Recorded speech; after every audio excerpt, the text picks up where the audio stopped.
Bismillahirrahmanirrahim. Students, we are studying General Science 9th class, Chapter 6, that is about environment and natural resources. In the last lecture, we discussed the things regarding Earth's atmosphere, its composition, and different layers were discussed, about ozone depletion, and about energy radiations we discussed what is greenhouse and what are its effects, and human activities on climate and winds, whether it's these things were discussed. Today we are going to start our next topic, that is environmental pollution. आज का topic हमारा environmental pollution से regarding है। Environment यानी हमारा जो माहौल है, इसकी पोल्यूशन कैसे होती है, इसके सोर्सेस को हम डिस्कस करेंगे और मेजर्स टू रिड्यूस पोल्यूशन जो है they will be discussed. First of all, what is pollution? Pollution कहते हैं contamination of anything with undesirable substances so that it becomes useless, या जैसा कि आपके यहाँ बताया गया कि pollution means any change in the properties of air, water और land which have undesirable effects on man or other living organisms, living things, or may have such effects in future. कहा कि कुछ चेंजेस, ऐसे changes होना हवा में, पानी में या लैंड के ऊपर जिसके undesirable effects, undesired effects mean unwanted effects, किस पे? इंसान पे और दूसरे जो जिंदा चीज़ें हैं, जानदार हैं, उनके ऊपर। और they may have such effects in future, कि प्रेजेंटली तो ना महसूस हो रहा हो लेकिन फ्यूचर में इसके असरात हों, तो हम उसे पोल्यूशन कहते हैं। Human activities in the modern industrial world बताया कि it produce a large amount of waste. Human activities जो हैं, लार्ज अमाउंट ऑफ वेस्ट जो है वो इससे पैदा होता है। डिफरेंट गैसेस, फॉर एग्जांपल देखें, कार्बन डाइऑक्साइड है, carbon monoxide, sulphur dioxide, oxides of nitrogen itself, smoke, useless particles and toxic water, they are release from factories and vehicles. कारखानों से और गाड़ियों से ये मुख्तलिफ किस्म की gases, smoke, useless particles, toxic water जो है इंडस्ट्री से निकलता है।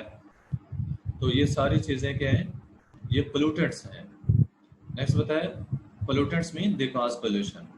ह्यूमन एक्सक्रीटा यानी इंसानों के फजलात वगैरह, लेफ्ट ओवर फूड स्टफ, बची खुची खुराक, एंड डोमेस्टिक ट्रैश, और ये घरेलू जो कूड़ा करकट है। बताया कि it's also included in waste causing pollution. वो वेस्ट जो कि पोल्यूशन कॉज करते हैं, ये मटेरियल भी जो है उसी के अंदर शामिल है। Next, fertilisers and pesticides which are used to increase agricultural production. खादों का बताया, पेस्टिसाइड, सुनियों का बताया, जो कि पोल्यूशन को एग्रीकल्चरल प्रोडक्शन को इंक्रीज करने के लिए, यानी ज़रूरी पैदावार को बढ़ाने के लिए यूज होते हैं। They are washed off by water और blown away with wind and cause environmental pollution.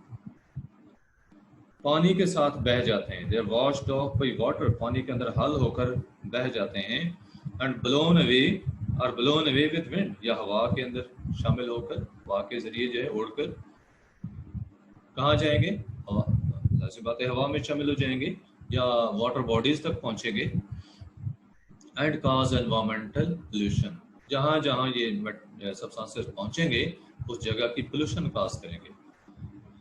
Any excess और waste substance that can cause pollution is called a pollutant. It's the definition of pollutant कि कोई भी access में जरूरत से ज़्यादा चीज़ हो, और वेस्ट सब्सटेंस, बेकार चीज़ कोई भी है, दैट कैन कॉज पोल्यूशन, जिससे कि पोल्यूशन हो सकती है, तो उसको हम कहेंगे पोल्यूटेंट। पोल्यूटेंट क्या है? आलूदगी पैदा करने वाला मटेरियल। पोल्यूशन काज करने वाला मटेरियल जो है it is called pollutant. Next is types of pollution. According to the part of environment being affected, pollution is categorized into three types.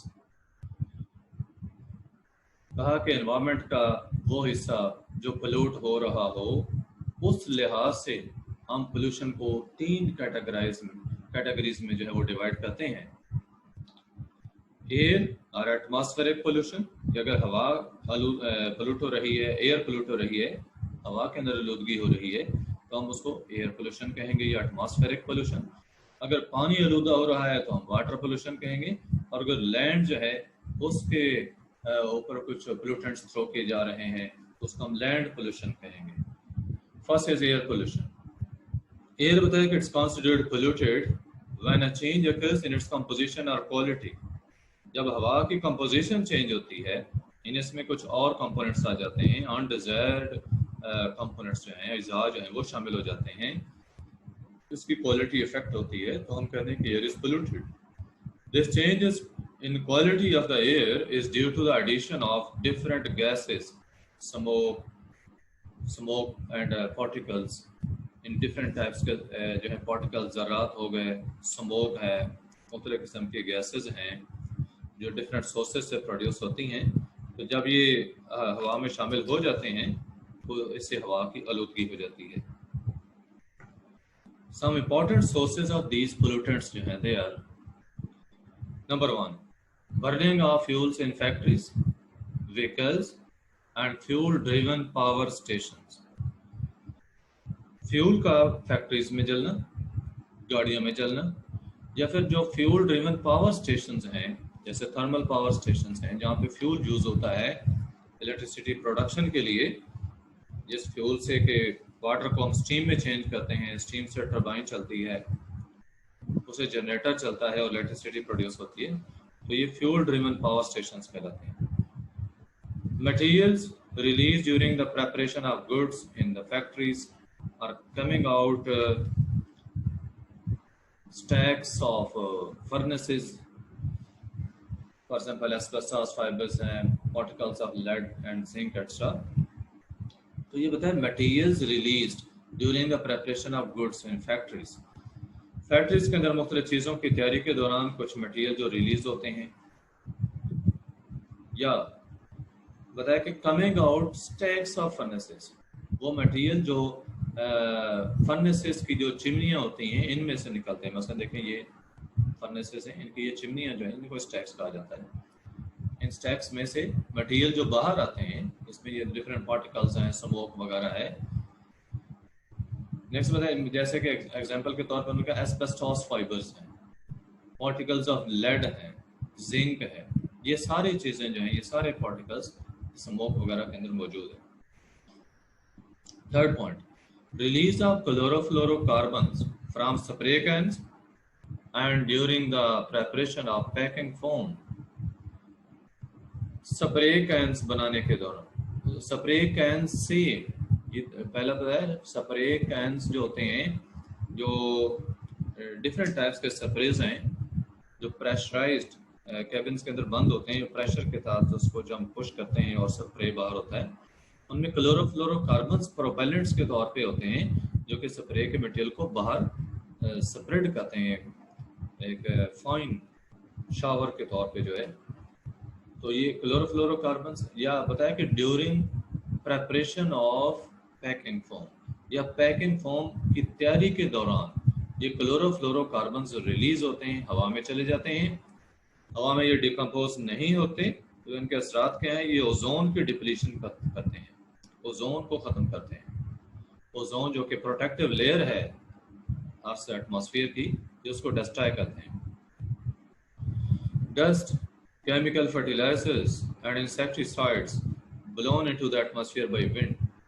Dust, ये गर्द वगैरह, केमिकल फर्टिलाइजर्स हो गए, खादें जो हैं, या इंसेक्टिसाइड्स, कीड़े मार अद्वियात जो हैं, ब्लोन इनटू द एटमॉस्फेयर, हम फसलों के ऊपर स्प्रे करते हैं तो हवा के अंदर वो शामिल हो जाते हैं।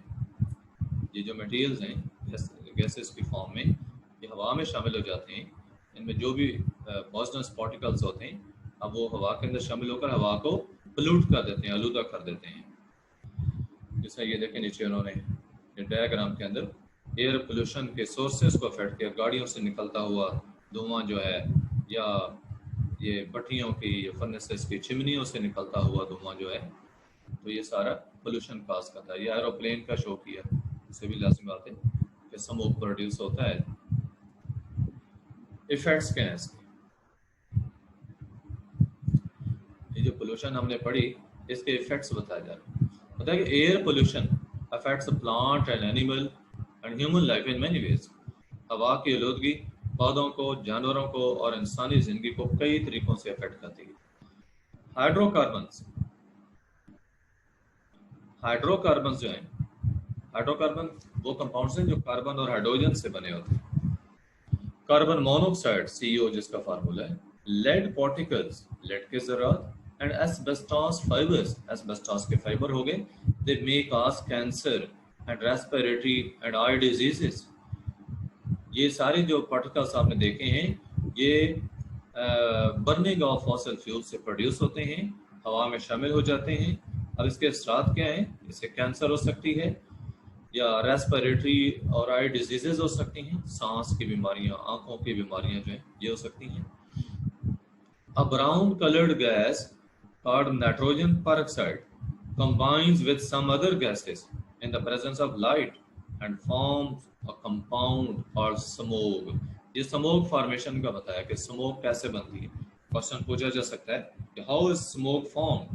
smoke कैसे बनती है?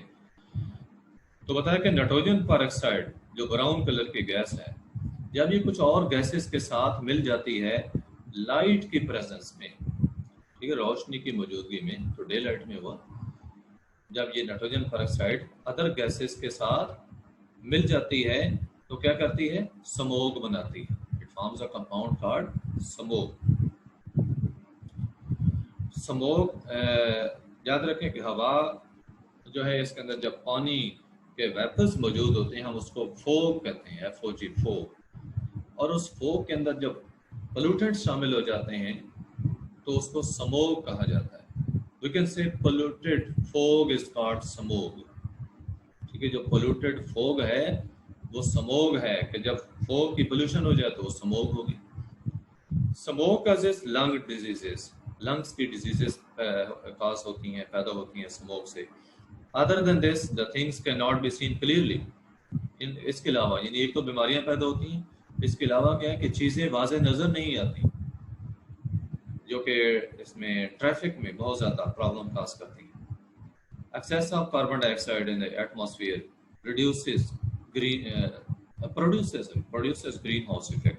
कार्बन डाइऑक्साइड की मिकदार जो हवा में बढ़ती है तो ये ग्रीन हाउस इफेक्ट पैदा करती है, जिसको मैं पहले भी डिस्कस कर चुका हूँ कि कार्बन डाइऑक्साइड की बढ़ती हुई मिकदार ओजोन की लेयर के नीचे एक थिक लेयर बना रही है, और ये कार्बन डाइऑक्साइड की थिक लेयर बिल्कुल वैसा ही काम करती है जो ग्रीन हाउस की शीट्स जो होती हैं वो करती हैं कि जो सूरज की रेज हैं शॉर्ट वेवलेंथ की होती हैं, हीट रेज, उनको एंटर तो होने देती हैं ये लेयर्स, लेकिन जब वो ज़मीन से रिफ्लेक्ट होकर वापस जा रही होती हैं रेज, इंफ्रारेड रेडिएशन जिनकी वेवलेंथ ज़्यादा होती है, तो वो स्कैप नहीं कर पाती, वो ग्रीन हाउस की शीट से बाहर नहीं निकल सकती, अंदर ही रहती हैं, और अंदर का टेम्परेचर जो है ग्रीन हाउसेस के अंदर वो मेंटेन रहता है। बिल्कुल इसी तरह से कार्बन डाइऑक्साइड की जो थिक लेयर है ये भी इंफ्रारेड रेडिएशंस को वापस स्पेस में स्कैप नहीं होने देती, और वो जो रेडिएशंस हैं एटमॉस्फेयर के अंदर ही ट्रैप हो जाती हैं, एटमॉस्फेयर में अब्सॉर्ब हो जाती हैं, और पोल्यूशन क्या होगा, ऐसे ग्लोबल वार्मिंग काज होगा। ठीक है, थर्मल पोल्यूशन जिसको हम कह सकते हैं, हीट बढ़ेगी ऐसे। Earth's temperature is said to be rising due to the greenhouse effect। कहा कि ग्रीन हाउस इफेक्ट की वजह से जमीन का जो टेम्परेचर है वो बढ़ रहा है, एटमॉस्फेयर टेम्परेचर इंक्रीज हो रहा है, means global warming is occurring. Next है sulphur dioxide and oxides of nitrogen in air they cause acid rain which damages plants, aquatic animals and buildings. Sulphur dioxide और नाइट्रोजन के oxide जो हवा में मौजूद होते हैं ये एसिड रेन कॉज करते हैं। What is the cause of acid rain? It may be the question. How is acid rain caused? Acid rain कैसे पैदा होती है? तो बताना होगा कि सल्फर डाइऑक्साइड और ऑक्साइड्स ऑफ नाइट्रोजन जो हवा में होते हैं ये एसिड रेन कॉज करते हैं। इसके असरात क्या हैं? इट डैमेजेस प्लांट्स पौधों को डैमेज करती है। एक्वेटिक एनिमल्स, आबी जानवर, पानी में पाए जाने वाले जानवर, फिश वगैरह, एंड बिल्डिंग्स और इमारतों को डिस्ट्रॉय करती है।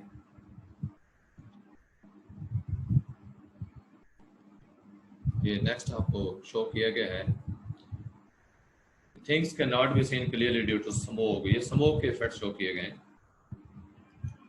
उसके बाद है वाटर पोल्यूशन।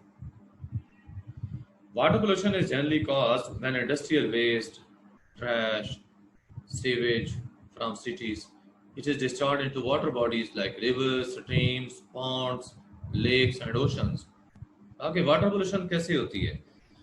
उस वक्त होगी जब इंडस्ट्रियल वेस्ट, इंडस्ट्रीज का जो वेस्ट है, जो बेकार मटेरियल है, ट्रैश, ये रद्दी वगैरह, ट्रैश किसको कहते हैं? रद्दी वगैरह जो है, एंड सीवेज, सीवेज क्या होता है? Waste water, sewage waste water from city, शहरों से जो है ये सारे जो मुख्तलिफ किस्म के मटेरियल्स हैं, when they are discharge into water bodies, जब ये पानी के जो रिजर्वायर्स हैं उनमें डाल दिए जाते हैं, जैसे दरिया हैं, स्ट्रीम्स, नदियां हैं, पॉन्ड्स, तालाब हैं,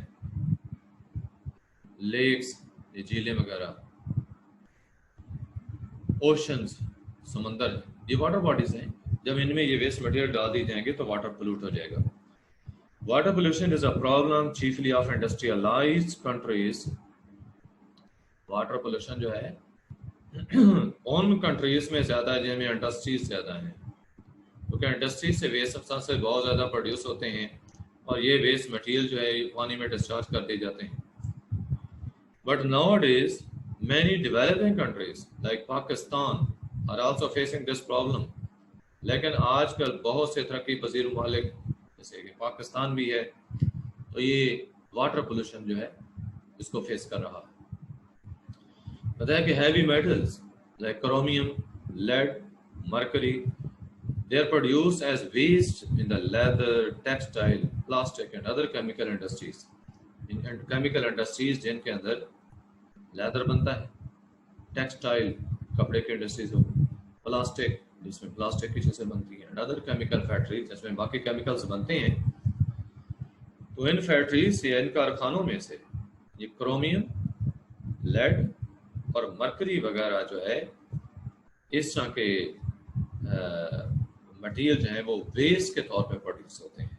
ये हैवी मेटल्स हैं and they get entry into the water bodies, ये पानी में शामिल हो जाते हैं along with waste water, industrial waste जो कि डिस्चार्ज करेंगे वाटर बॉडीज में, तो ये हैवी मेटल्स भी साथ ही पानी में शामिल हो जाएंगी।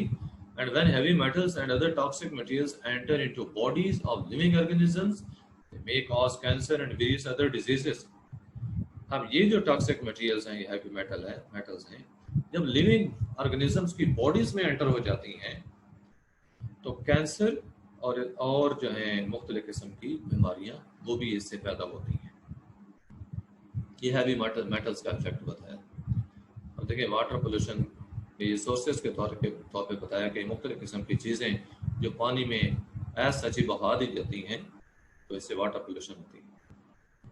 Sewage and domestic waste contain left over food, detergents and human excreta. Sewage waste water होता है और जो बाकी डोमेस्टिक वेस्ट हैं इसके अंदर क्या चीजें होती हैं? इसमें लेफ्ट ओवर फूड होती है, बची कच्ची खुराक जो गल सड़ जाती है। बाद में डिटर्जेंट्स हैं, ह्यूमन एक्सक्रीटा है, इंसानी फुजलात वगैरह, ये चीजें हैं जो सीवेज और डोमेस्टिक वेस्ट में शामिल है। On entering into the water bodies, कि जब पानी में ये शामिल हो जाती हैं, they increase the concentration of salts and organic matter in water. तो पानी के अंदर सॉल्ट्स की कंसंट्रेशन बढ़ जाएगी, मिकदार बढ़ जाएगी और ऑर्गेनिक मैटर जो है वो ज्यादा हो जाएगा।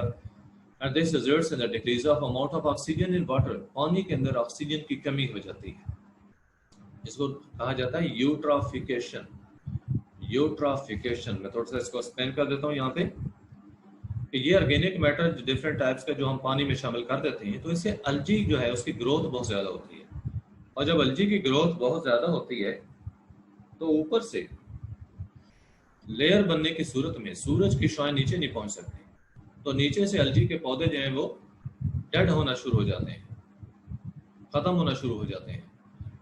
अब उनको डिके करने के लिए उनकी डिके करता है कहते हैं बैक्टीरिया, तो बैक्टीरिया ऑक्सीजन को यूज़ करते हैं। जब ऑक्सीजन की कमी हो जाएगी तो इसको कहा जाता है यूट्राफिकेशन। ये जिस आपके यहाँ पे कहा गया कि this results in decrease of amount of oxygen in water, तो अमाउंट ऑफ ऑक्सीजन याद रखें कि वो इस तरीके से डिक्रीज होती है कि जब बैक्टीरिया पानी में जो डिजॉल्व ऑक्सीजन उसको यूज कर लेते हैं in the decay of dead plants, dead algae. Consequently बताया कि नतीजा क्या होता है कि एक्वेटिक लाइफ, फिश है या अदर एक्वेटिक प्लांट्स हैं, इट्स बैडली अफेक्टेड। ये प्लांट्स बुरी तरह मुतासर होते हैं। Fishes have disappeared from Nala Deg and river Ravi near Lahore due to water pollution. कहा कि पानी की आलूदगी की वजह से नाला देग और दरिया रावी जो है लाहौर के करीब, तो पानी की आलूदगी की वजह से यहाँ पे फिशेज जो हैं, मछलियाँ जो हैं वो डिसअपीयर हो गई हैं। इसके अलावा in addition to the above effects बताया कि polluted water becomes unfit for drinking as well as for domestic industrial use. ये जो पोल्यूटेड वाटर है, जो आलूदा पानी है, ये पीने के काबिल नहीं रहता, और इसके अलावा घरों में मुख्तलिफ चीज़ें खाने पकाने की हैं, मसलन या उनके घर में मुख्तलिफ किस्म का जो इस्तेमाल है पानी का, या इंडस्ट्रीज के अंदर यूज़ है, तो पानी इस काबिल नहीं रहता कि उसको इन जगहों पे इस्तेमाल किया जा सके। Disease causing germs are another serious cause of water pollution. Disease causing germs जो हैं, बीमारियां पैदा करने वाले जो जरासीम हैं, पता है कि ये पानी की पोल्यूशन का एक और सोर्स है। They cause cholera, typhoid and disease due to worms और डाइजेस्टिव ट्रैक्ट। पता है कि जो बीमारियां पैदा करने वाले जर्म्स हैं, ये भी वाटर पोल्यूशन का सबब बनते हैं जब ये पानी में शामिल हो जाते हैं। अब इनसे बीमारियां कौन सी होती हैं? जैसे कॉलरा है, हैजा हो गया, टाइफाइड बुखार होता है, and disease due to worms और डाइजेस्टिव ट्रैक्ट, डाइजेस्टिव ट्रैक्ट के अंदर वर्म्स का पैदा हो जाना। Especially the children are affected by these diseases.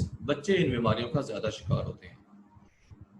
Chemical fertilizers, pesticides, sprayed on crops are washed off with rainwater and enter into rivers, streams and underground water. बताया कि जो chemical fertilisers हैं, खादें हैं या पेस्टिसाइड्स हैं, केमिकल जो कि सुंडियों को ख़त्म करने के लिए यूज़ होती हैं, स्प्रेड ऑन क्रॉप्स, फसलों के जो अफेक्ट करने वाली सुंडियां हैं उनको ख़त्म करने के लिए यूज़ होते हैं chemicals. They are washed off with rain water, वो बारिश के पानी के साथ बह जाते हैं, and enter into rivers, streams and underground water. जो भी वाटर बॉडीज हैं, रिवर्स हैं, स्ट्रीम्स हैं या अंडरग्राउंड वाटर है, उसमें सीपेज करके नीचे चले जाते हैं। Oil spills from oil tankers, oil tanker से पानी के अंदर ऑयल का गिरना, मतलब शिप्स के अंदर जो ऑयल टैंकर्स होते हैं, have dangerous effects on the life of marine plants and animals as they form thick layer of oil on the surface of sea water. Sea water के ऊपर क्या होगा? सरफेस के ऊपर थिक लेयर बन जाती है, और इस लेयर की वजह से क्या होगा? ऑक्सीजन नीचे नहीं पहुंच सकती, ऑक्सीजन नीचे नहीं पहुंचती, तो एक्वेटिक लाइफ बहुत ज़्यादा इससे इफेक्ट होती है। एक इंसिडेंट बता रहे हैं जो कि जुलाई 27, 2003 में हुआ। इसमें एक ग्रीक ऑयल टैंकर तस्मान स्पिरिट मेट एक्सीडेंट, एक हादसे का शिकार हुआ नियर कराची हार्बर, कराची के बंदरगाह के करीब। ये जो ऑयल टैंकर है, ये कोस्टल जो प्लेस थी वहां पे ये ऊपर चढ़ गया था, and split up into 2 sections, 2 हिस्सों में ये चेंज हो गया, 2 हिस्से में तब्दील हो गया, कट डिवाइड हो गया था, टूट गया था। About 20,000 tons of crude oil spilled into the sea. तकरीबन 20,000 टन जो क्रूड ऑयल था इसके अंदर वो समंदर में गिर गया। Most of it reaching the Clifton beach. इसमें से ज़्यादातर जो है वो क्लिफ्टन बीच तक पहुंच गई। This oil spill badly affected coast line environment, ये जो साहिल के करीब का जो एनवायरमेंट था वो इससे बहुत ज़्यादा मुतासर हुआ। मरीन लाइफ, जो आबी हयात थी, समंदर में जो जानवर पाए जाते थे, वो अफेक्ट हुए। एंड रिक्रिएशनल स्पॉट्स और तफरीही मकामात जो थे जैसे मनोरा है, तो ये बहुत ज़्यादा ऐसे मुतासर हुए। Dumping of nuclear waste into the sea और oceans may become another source of water pollution. Nuclear waste को समंदर में जो है वो फेंक देना, तो ये भी एक वाटर पोल्यूशन का सोर्स है। जो रेडियोएक्टिव मटेरियल होता है तो ये भी पानी को पोल्यूट कर देता है। नेक्स्ट जो है लैंड पोल्यूशन के बारे में। Land pollution, municipal trash, sewage sludge, agricultural waste and chemicals from industries, they are the main sources of land pollution. Municipal trash, ये शहरी कूड़ा करकट वगैरह जो रद्दी की चीज़ें होती हैं, ये म्यूनिसिपल वेस्ट कहलाते हैं। Sewage sludge, sewage it's water होता है और स्लज जो है वो गार होती है, जिसके अंदर जो मट्टी वगैरह जिसमें मुख्तलिफ किस्म के ये पॉइजनस सब्सटेंसेस की पोल्यूटेंट्स भी शामिल होते हैं, वो स्लज कहलाती है, यानी पानी की वेस्ट वाटर की गार कह सकते हैं। एग्रीकल्चरल वेस्ट, एग्रीकल्चर से प्रोड्यूस होने वाले या वाटर में शामिल होने वाले वेस्ट, जिसमें फर्टिलाइजर्स हैं, इंसेक्टिसाइड्स हैं, पेस्टिसाइड्स वगैरह। एंड केमिकल्स फ्रॉम इंडस्ट्रीज, और इंडस्ट्रीज से निकलने वाले मुख्तलिफ किस्म के जो केमिकल्स हैं, ये मेजर सोर्सेस हैं लैंड पोल्यूशन के। Solid waste are often disposed of either by burning in or dumping into the ground.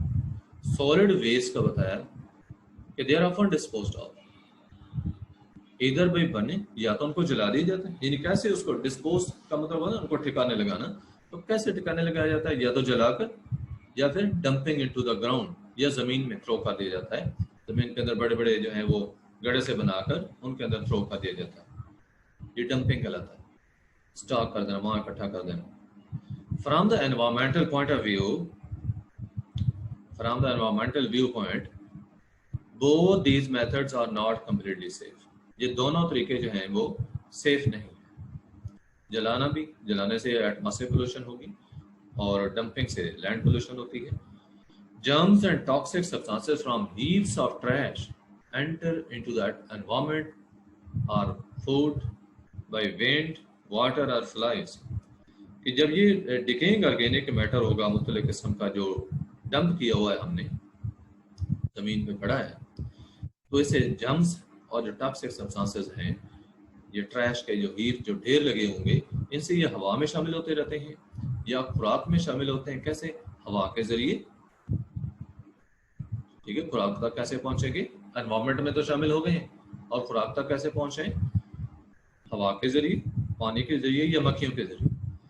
Next बताया कि जर्म्स एंड टॉक्सिक सब्सटेंसेस दस carried cause a number of diseases, कि इस तरह से पहुंचने वाले ये जर्म्स जो हैं या टॉक्सिक सब्सटेंसेस जो हैं, ये मुख्तलिफ किस्म की बीमारियां पैदा करते हैं। Waste polythene bags are not decomposed and are often seen flying in streets and open places. Waste polythene bags जो हैं, पॉलीथीन के बने हुए शॉपर वगैरह, पता है कि they are not decomposed, ये डिकम्पोज नहीं होते। बैक्टीरिया फंजाई जो हैं इनको डिकम्पोज नहीं कर सकते। They are often seen flying in streets and open places, गलियों में खुली जगहों पे उड़ते फिर रहे होते हैं हवा के जरिए। तो they also cause choking of drains, पानी की नालियां बंद हो जाती हैं इससे। ठीक है, शॉपर वगैरह इस किस्म की जो चीज़ें हैं, पॉलीथीन बैग्स हैं, ये जब पानी की नालियों में चले जाएंगे तो पानी की नालियां से बंद हो जाती हैं। ये आगे उन्होंने लैंड पोल्यूशन को थोड़ा सा बताया कि डिफरेंट टाइप का मटेरियल जो है, देखें, it has been dumped here and different gases will be releasing, so it's causing pollution. Measures to reduce pollution, pollution को कम करने के लिए हम क्या कर सकते हैं? पोल्यूशन एंड एनवायरमेंटल डिग्रेडेशन, पता है कि can only be prevented if individuals, society and government feel their responsibility. Pollution और एनवायरनमेंट की खराबी जो है, इसको हम कैसे बचा सकते हैं?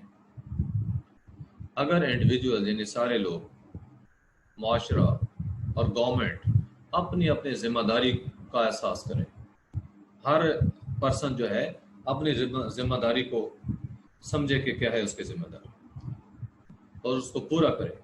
Everyone should be aware of and sensitive to the environmental problems.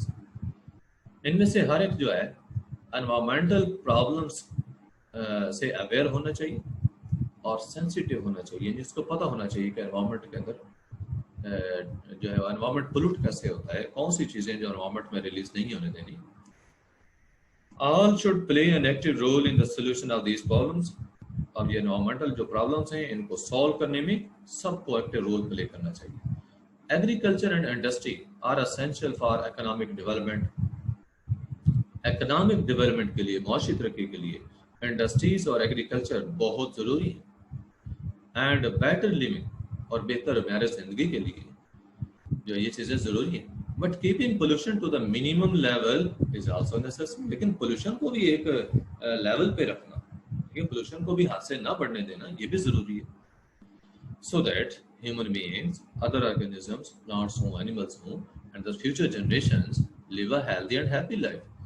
Pollution को जब हम कंट्रोल करेंगे तो इस इंसान और जो दूसरे ऑर्गेनिज्म है, जिनमें प्लांट्स हैं, एनिमल्स हैं, इवन के आने वाली नस्लें जो हैं वो तंदुरुस्ती की सूरत में, तंदुरुस्ती के साथ जो है वो खुशहाल जिंदगी गुजार सकें. अब मय्यस क्या क्या हो सकती हैं? Number 1, we should not throw waste particles here and there or into the water bodies. Dispose of the things properly. आगे जो वेस्ट आर्टिकल्स हैं, जो फालतू चीजें हैं, इनको ऐसे इधर उधर ना फेंक देना चाहिए, या पानी के जो रिजर्वायर्स हैं उनमें नहीं फेंक देना चाहिए, बल्कि क्या करना चाहिए? Dispose of the things properly. इन चीजों को मुनासिब तरीके से ठिकाने लगाना चाहिए. Number 2, we should make minimum and only necessary use of resources. हमारे जो रिसोर्सेज हैं, ऑयल, गैस, कोल वगैरह, इनको बताए कम से कम इस्तेमाल किया जाए. जरूरत के मुताबिक, अननेसेसरी यूज में जरूरत के मुताबिक इसका इस्तेमाल करें, बिला वजह ना इस्तेमाल करें. डोंट वेस्ट, इसको ज़ाया ना किया जाए. Number 3, we should prefer things that can be reused. Materials can also be recycled. कहा कि हमें वो चीजें इस्तेमाल करनी चाहिए जो रीयूज हो सके, मीन के जो बार बार यूज हो सके. ऐसे नहीं कि एक दफा यूज हो उसके बाद उनको हम जो है वो डिस्पोज कर दें. Materials can also be recycled. जो ये डिस्पोजेबल मटेरियल होता है इसको हम रिसाइकल भी कर सकते हैं, यानी कि दोबारा भी इसको इस्तेमाल के काबिल बना सकते हैं. Number 4, we should prefer things which are biodegradable. हमें ऐसी चीजें जो है वो इस्तेमाल करनी चाहिए जो कि बायोडिग्रेडेबल हो, जिनको माइक्रो ऑर्गेनिजम्स जो हैं वो डिकम्पोज कर सकें. They can easily be decomposed into simple harmless substances by the action of microorganisms. Microorganisms जिन चीज़ों को harmless substances में डिकम्पोज कर सकें, तो हमें ऐसी चीज़ें प्रेफर करनी चाहिए. 5th point, we should throw domestic, industrial and hospital waste into the air, land or water only after treating to make them harmless. ताकि जो हमारा डोमेस्टिक इंडस्ट्रियल वेस्ट होता है, जैसे डोमेस्टिक अलहदा करना चाहिए, इंडस्ट्रियल अलहदा है, हॉस्पिटल अलहदा है. डोमेस्टिक है घरेलू, इंडस्ट्रियल सनतों में पैदा होने वाला मटेरियल, एंड हॉस्पिटल वेस्ट और अस्पतालों का जो वेस्ट मटेरियल है, कहा कि इसको हम अगर हवा में रिलीज करते हैं, मसलन गैसें हैं, या लैंड के ऊपर डंप करते हैं, या वाटर के अंदर इसको डंप करते हैं, they can only be dispose here after treating to make it harmless. After treating यानी उसको पहले ट्रीट किया जाए. ट्रीट करने का क्या होता है कि उसके अंदर से जो वेस्ट सब्सटेंसेस होते हैं उनको सेपरेट किया जाए, फिल्टर किया जाए, उसके बाद उसको जो है इन मुख्तलिफ जगहों पे आप थ्रो कर सकते हैं, क्योंकि वो हार्मलेस हो जाएगा और पोल्यूशन काज नहीं करेगा. Eight government level, minimum environmental standard must be set and enforced.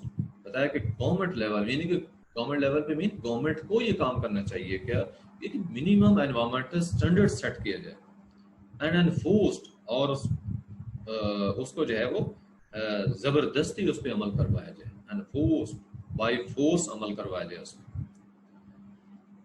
यानी चेक एंड बैलेंस हो उसके ऊपर. The owners of industries and factories are be bound to the measures that should minimise pollution. जो industries और factories के जो owners हैं, ताकि उनको पाबंद किया जाए इन मेजर्स का, इन तदाबीर का, दैट शुड मिनिमाइज पोल्यूशन, वो तदाबीर जिनसे कि पोल्यूशन मिनिमाइज हो सकती है, तो इन चीज़ों के ऊपर अमल करवाया जाए उन लोगों का. Next 7th point, fifth mistake से लिखा गया 5th, यहाँ पे 7th पॉइंट है. We should implant more and more trees and should take care of them. हमें ज़्यादा से ज़्यादा दरख्त लगाने चाहिए और उनकी केयर भी करनी चाहिए. केयर मीन उनकी कटाई नहीं करते रहना चाहिए, बल्कि उनको पानी देना चाहिए, उनकी हिफाजत करनी चाहिए.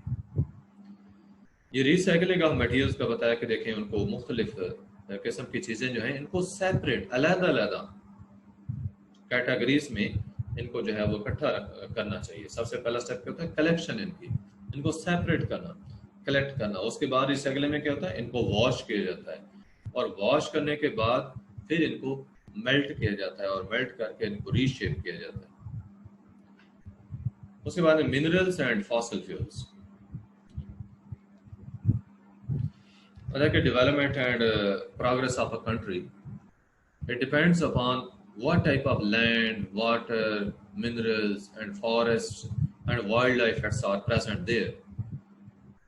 कि किसी भी मुल्क की तरक्की और खुशहाली के साथ किस चीज़ पे डिपेंड करती है, वो इस चीज़ पे डिपेंड करती है कि वहाँ की लैंड कैसी है, पानी कैसा है, मिनरल्स कैसे हैं, यानी मादनियात वो कितने हैं, फॉरेस्ट वहाँ के जंगलात कैसे हैं, एंड वाइल्ड लाइफ और जंगली जिंदगी जो है वो कैसी है जो कि उस कंट्री में मौजूद है, and how they are being utilised, और फिर इन सारी चीज़ों का इस्तेमाल कैसे किया जा रहा है.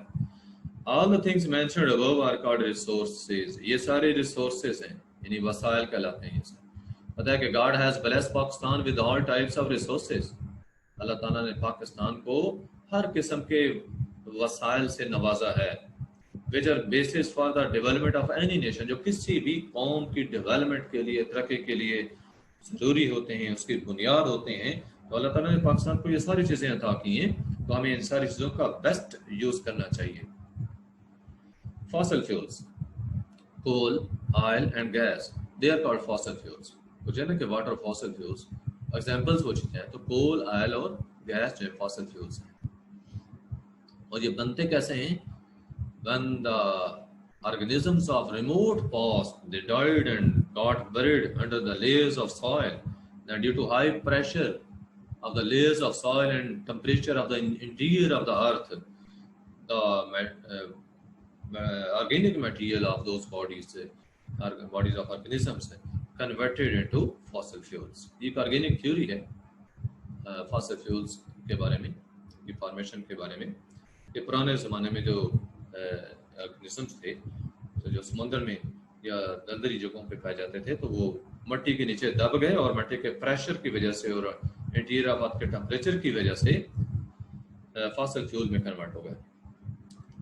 बताया कि energy required for transport, power generation, agriculture and industry comes mainly from these sources, यानी कि फॉसिल फ्यूल्स.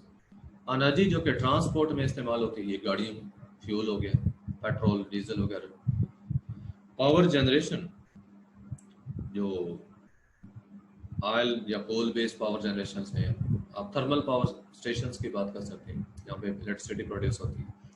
या एग्रीकल्चर को देखें, इंडस्ट्री को देखें, तो ये जो मुख्तलिफ जगह हैं यहाँ पे जो एनर्जी इस्तेमाल होती है वो इन्हीं सोर्सेज से प्रोड्यूस होती है. They are called fossil fuels because they were formed from the remains of plants and animals of remote past. यानी बताया कि जो remote past में बहुत पुराने millions of years ago जो plants और animals थे, उनसे ये बना था fuel. which were buried under the earth, जो ज़मीन के नीचे दब गए थे. With the passage of time, they change into coal, oil, and gas due to the excessive pressure and temperature in the earth. ज़मीन के अंदर का हाई टेम्परेचर है उसकी वजह से और ऊपर जो मिट्टी की तहें आ गई उनके प्रेशर की वजह से they change into coal, oil, and gas. First of all बताया गया कोल का, फॉसिल फ्यूल में से कोल का बताया गया. It is one of the oldest sources for obtaining thermal power. Thermal power यानी हीट हासिल करने के लिए, आग हासिल करने के लिए कदीम तरीन सोर्सेज में से एक सोर्स है कोल. कोल वाज फाउंड, ये बना कैसे? Millions of years ago by burying of trees and remains of plants growing in the marshes. Marshy places जो हैं, दलदली जगह जो हैं, जहाँ पे बताया कि जो उगने वाले पौधे थे, दरख्त थे, तो वो जब दब गए, मिट्टी के नीचे दब गए, तो मिलियन ईयर्स पास होने के बाद कोल में कन्वर्ट हो गए. In Pakistan coal is mostly use in brick kilns. Brick kilns के ये ईंटों के जो भट्ठे होते हैं, ईंटों के भट्ठे वगैरह, तो पाकिस्तान में ईंटों के भट्ठों के अंदर कोल इस्तेमाल होता है ईंटें पकाने के लिए, ब्रिक्स को पकाने के लिए. However, it is also being used in production of electricity. Thermal power station जो है वहाँ पे कोल को इलेक्ट्रिसिटी प्रोडक्शन के लिए भी यूज किया जा रहा है. उसके बाद है पेट्रोलियम. पेट्रोलियम होता है कि it's a liquid fuel, fossil fuel, liquid form में पाया जाने वाला फॉसिल फ्यूल है. It's formed in shallow seas from marine plants and animal remains. समंदर के जो रिमेन्स वगैरह हैं, ऑर्गेनिक वेस्ट वगैरह हो गया, उनसे ये बनता है. शैलो सीज, शैलो होता है कम गहराई के समंदर, कम गहराई, छिछला जिसे कहते हैं, कम गहरा, थोड़ी गहराई वाला. मरीन प्लांट्स यानी वहाँ पे पाए जाने वाले जो पौधे थे या जानवरों के रिमेन्स हैं, तो उनसे ये बना. which were buried under earth, जो कि जमीन के नीचे दब गए, and changed later on into petroleum due to pressure and high temperature, जो कि पहले कोल के केस में भी डिस्कस हुआ, तो सेम प्रोसीजर है इसकी फॉर्मेशन का भी. Gas was also formed along with petroleum, कि पेट्रोलियम के साथ गैस भी बनी. Petroleum is one of the most important resource in the modern times. जदीद दौर में पेट्रोलियम जो है ये बहुत एक अहम सोर्स है पावर का. Various products are obtained by refining crude oil pumped out from the earth. जमीन से पंपिंग करके बाहर निकाला गया जो ये क्रूड ऑयल है, इसकी रिफाइनिंग करके हम मुख्तलिफ किस्म के प्रोडक्ट्स बनाते हैं. मसलन देखें गैसोलीन, ये पेट्रोलियम जो आम हम गाड़ियों में, मोटरसाइकिलों में जो इस्तेमाल करते हैं, पेट्रोलियम, पेट्रोल जिसे कहते हैं, वो गैसोलीन होता है. फिर डीजल जो हैवी ट्रैफिक में यूज होता है, हैवी गाड़ियों में. Furnace oil and kerosene oil. Furnace oil जो फर्नेस में यूज होता है, कैरोसिन ऑयल ये जेट फ्यूल कंसिडर होता है, आग जलाने के लिए वैसे इस्तेमाल किया जा सकता है. They all are petroleum products, ये सारी चीजें पेट्रोलियम से मिलती हैं.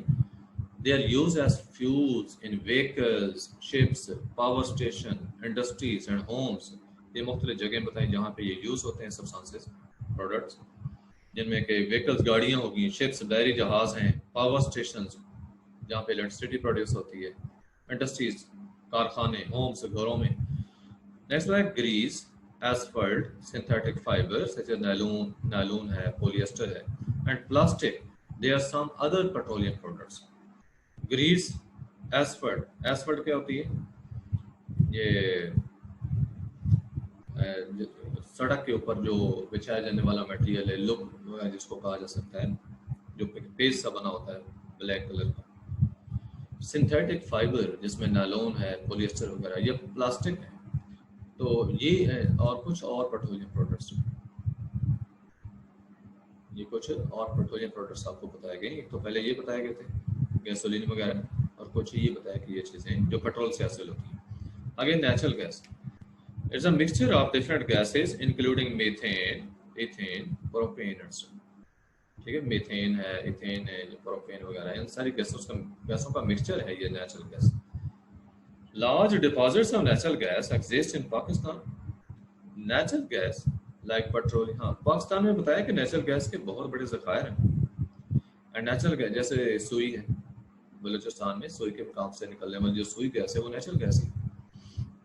Natural gas like petroleum and coal is a major source of energy. Petroleum है या कोल है, ये एनर्जी का मेजर सोर्स है. It's use in electricity generation in power plants. ये पावर प्लांट्स के अंदर इलेक्ट्रिसिटी को प्रोड्यूस करने के लिए यूज होता है. प्रोडक्शन ऑफ सीमेंट यानी सीमेंट की तैयारी में, एंड केमिकल फर्टिलाइजर्स और खादें बनाने में, इंडस्ट्रीज में, एंड होम यानी घरों में. किस लिए? फॉर हीटिंग एंड कुकिंग, आग जलाने के लिए और मुख्तलिफ चीजें पकाने के लिए.